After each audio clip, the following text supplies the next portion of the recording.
All right. What's happening? Brian Edwards, MajorWager.com. Let's knock out Uno Mas SEC preview. Let's talk the 2019 Tennessee Volunteers football team off a 5-7 5-7 season, both straight up and against the number. In Jeremy Pruitt's first season, I don't think we can really get any sort of judge off of what type of head coach Jeremy Pruitt is after year one. If he'd have gone 4-8, if he'd have gone 6-6, 7-5, I don't know that we could have gotten a good judge off. He's never been a head coach. I have my doubts about him. I feel like the national consensus is that, that he's going to be good. He had a pretty good recruiting class. Look, expectations were not high last year. Obviously, he was coming off of 4-8, although Butch Jones had gone 9-4 back-to-back seasons prior to that, which is great for Tennessee over the last decade. But that would have been dog manure during Philip Fulmer's tenure. And like I told all my Tennessee buddies when I lived in Atlanta back then, careful what you wish for. They got rid of Fulmer. They all wanted him gone. It was unanimous. They all wanted him out. I'm not looking at it. I haven't looked up this stat in years, but I guarantee you he's in the top 10 all-time of college football winning percentages, and he was there for a long time. I don't remember that number either. I want to say he was there 15, 16 years, or starting in 92, and I think he was out in 07, if I'm not mistaken. He might be in top 5 all-time winning percentage. Things were good for Tennessee football with Phil Fulmer. Now he's the AD after orchestrating that coup that cost him Mike Leach, and I'm a Gator fan, so thank you. Thank you, Phil. I appreciate it. Although you won the big one, man. You won the big one on me. 2001, 34-32. You got me. I can't get on you, Phil. You won the big one, buddy. Kind of like the Gators won the big one January 2nd, 97 against the semis. The Vols won the big one post 9/11 to clinch the SEC East.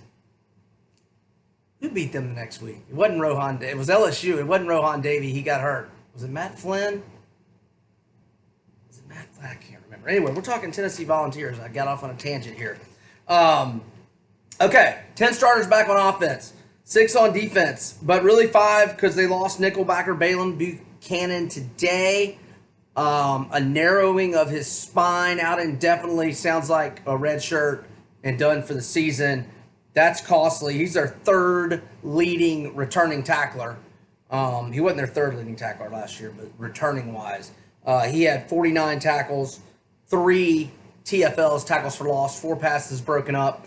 They lose him. They also lost another expected starter a week or so ago in nose tackle Emmett Gooden, a senior who had 33 tackles, team-high 6 tackles for loss last year and 1 sack. Injuries have not been good to Tennessee here early. Nathan Niehaus, no clue if I'm getting that pronunciation correctly. He was competing for a starting offensive tackle spot. I mean, they might be starting true freshmen at offensive tackle. That might be the case. They might be starting Darnell Wright and Wanya Morris. Now, they were the 2 top recruits in their class. They were both 5 stars. So that might not be a bad thing. I remember the Gators, the 92, Reggie Green and Jason Odom. And they started for, Odom might have turned pro early. They started at least 3 years in a row. But anyhow, I mean, look, there are so many piss poor stats I could give you on Tennessee, and I've got Tennessee friends. I'm not trying to rub anything in. And I love my man Tony Basilio and Russell Smith up in Knoxville. Do some radio with them. Trey Wallace. I'm not trying to dog on the Vols, but my gosh, listen to this number. Listen to this stat. Their last 17 games against Power 5 opponents, they've won twice. Utah, give me 2. Tennessee, give me 2 W's in your last 17 against the Power 5. 3-15 if we count the Georgia Tech season opener, but we're going Butch Jones. Well, it's not even really Butch Jones in the stat. You're 2-15 your last 17. Since the start of the 17 season, you're 3-15 against the Power Five because you got fortunate. Georgia Tech fumbled late in regulation, and you forced overtime. You beat them by 1. Last 2 years on offense, the Vols, 2017, 19.8 points per game. Not going to win many football games scoring that little. 2018, 22.8 points per game. Yikes. Yikes. Garantano wasn't on him, man. 12-3 TDI&T ratio. He didn't have much of a running game. Look, I like their receivers. I like Marquez Callaway. I like Jawan Jennings. They've got all their receivers back. I mean, they're even one that shows up on the Phil Steele magazine, which is why I'm wearing my reading glasses. This is why I have to have reading glasses, because of the Phil Steele magazine, because of the font. But it's worth it. He's got the information and the stats you need. But yeah, Buchanan is out. Gooden is out. The offensive tackle I mentioned. I just don't see it. I think a lot of people think Tennessee is going to be vastly improved this year. I don't see it. Their win total is 6.5 flat. Their odds to win the SEC are 100-1. I'm sorry, I said 6.5 flat. That's what I had written down in my magazine weeks back, if not a month or so.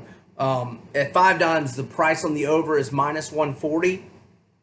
So I've got them marked 4-4 with 4 swing games, but I'm not sure they're going to win any of the swing games. And I lean under.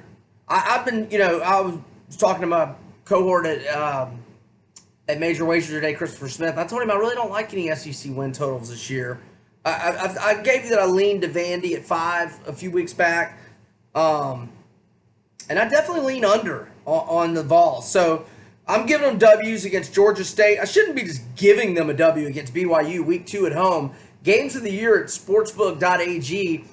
Tennessee's only -3.5 there, but at 5 dimes they're -6 in that game.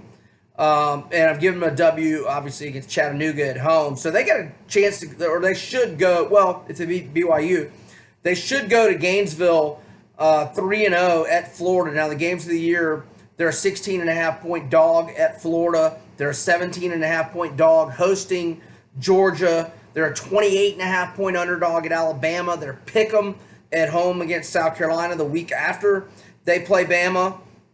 I've got the swing games being Mississippi State at home, but Mississippi State gets 2 weeks to prepare. And in fact, mark this scheduling note down. Tennessee has 3 games where their opponent has 2 weeks to prepare, and Tennessee doesn't. That being Mississippi State coming to Neyland on October 12th. UAB, which lost a lot. I know UAB's been pretty good here the last couple years since Bill Clark and the program got reinvigorated, if you will. But then there's and then they play at Kentucky. Big revenge game for UK. Kentucky's got 2 weeks to prepare as well, and it's in Lexington, and it will be the 6th game in 6 weeks for Tennessee, and the 3rd game in 4 weeks where the Vols opponent has had 2 weeks to prepare. So situationally, you gotta lean Kentucky in that game, just because they get the 2 weeks prep time. So anyway, the 4 swing games: Mississippi State at home. If I had to say right now, I got to go Mississippi State there. South Carolina at home, I got to go South Carolina there. And at Kentucky, because Kentucky's got 2 weeks to prepare. 6 game in 6 weeks for the Vols. I got to go Kentucky there. Now, I've got Vanderbilt marked as a swing game. Vanderbilt is actually a 7-point underdog in games of the year. But Vanderbilt has beaten Tennessee 3 years in a row by double digits. By double digits. I mean, they've been dealing them some pimp slaps. But look, 2 best rushers back. Ty Chandler, he was pretty good last year. He's kind of a small guy. Averaged 5.5 yards per carry. But Tim Jordan got more touches, 4.0 yards per carry. Like I said, they have their receivers back. I mean, 10 starters back on offense, but you might have 2 freshmen at offensive tackle, but they're very highly recruited guys, 5 stars, so maybe they'll be outstanding. But yeah, man, I look at Tennessee 4-4 with those 4 swing games. They'll probably get one of them. Well, I don't know if they're going to beat Vanderbilt, though. I mean, look, I can see, you know, people thinking 6-6, but those 4 swing games, I definitely don't see them going 3-1 there, and certainly not 4-0. Mississippi State is better than them, and they get 2 weeks to prepare. Now, Tennessee will have home field, but they'll be coming off hosting Georgia, a game they'll be gunning for, a division game. And let's see, who does South Carolina play prior? Actually, South Carolina has at Georgia and hosts Florida before going to Neyland. But here, I got a stat for you.